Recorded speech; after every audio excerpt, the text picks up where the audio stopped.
લગ્નોત્સવનું ખાસ આકર્ષણ એ હતું કે વર અને વધુ રામ સીતાના પરિધાનમાં હતા અને આયોજન સ્થળે રામાયણના પ્રસંગોને જીવત કરવામાં આવ્યા હતા. બેટી બચાવો, ઓર્ગન ડોનેશન, પૈસા બચાવોના સંદેશો દરેક લોકો સુધી પહોંચાડવા પ્યોર વિવાહના પરિસરમાં રામલલ્લાની શોભાયાત્રાનું પણ આયોજન કરવામાં આવ્યું હતું, જેમાં સુરત શહેરના સિનિયર સિટીઝનોએ ઉત્સાહભેર ભાગ લીધો હતો. આ અંગે ગોવિંદ ધોળકિયાએ કહ્યું કે અયોધ્યા ધામ ખાતે 500 વર્ષ પછી ભગવાન રામના મંદિરનું નિર્માણ થવા સાથે ભગવાન શ્રી રામની પ્રાણ પ્રતિષ્ઠા થઈ છે. ત્યારે રામાયણ થીમ પર આયોજિત આ સમૂહ લગ્નમાં કાર્યક્રમ સ્થળે સબરી રામ મુલાકાત સહિત વનવાસ દરમિયાન બનેલા પ્રસંગોને જીવત કરવામાં આવ્યા હતા.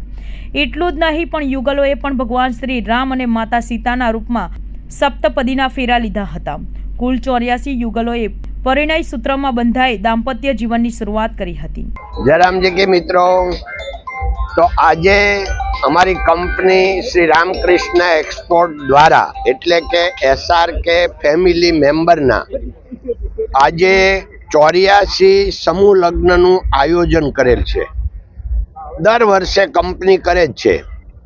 દર વર્ષની જેમ આ વર્ષે પણ SRKની સાથે SRK ફેમિલી મેમ્બરોના આ સમૂહ લગ્નનું આયોજન કરેલ છે. નહીં એટલે એટલા માટે કે આપણા ફેમિલી મેમ્બરો હોય એને ખર્ચા બચી જાય અને કંપની તરફથી સમૂહ લગ્ન થઈ જાય. એટલે જે અમારું સેન્ટેન્સ છે, અમે કોઈને વર્કર કહેતા નથી, અમે કહીએ છીએ SRKના ફેમિલી મેમ્બર. તો આ ફેમિલી મેમ્બર જે કહીએ છીએ એ ફેમિલી મેમ્બરની બોન્ડિંગ વધી જાય. એટલે જે અત્યારે ભેદભાવ થાય શેઠ કારીગરના એ ન થાય, કારણ કે અમે કંપનીમાં મને કોઈ શેઠ બોસ કહેતું નથી, મને બધા કાકા જ કહે.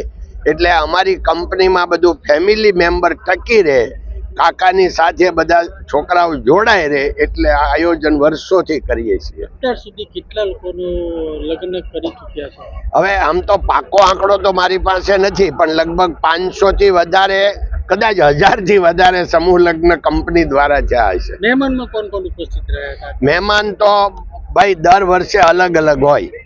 હવે મહેમાનો તમે કહો તો 15 વર્ષ 20 વર્ષનું લિસ્ટ ક્યાં, પણ આજે CM સાહેબ પધારવાના હતા, પણ PM સાહેબનો પ્રોગ્રામ ઓચિંતા આજે દ્વારકામાં ગોઠવાઈ ગયો એટલે ન જ આવી શકે, એટલે આવવાના નથી. તો હવે આજે તમે બધા મિત્રો મહેમાન. ધન્યવાદ.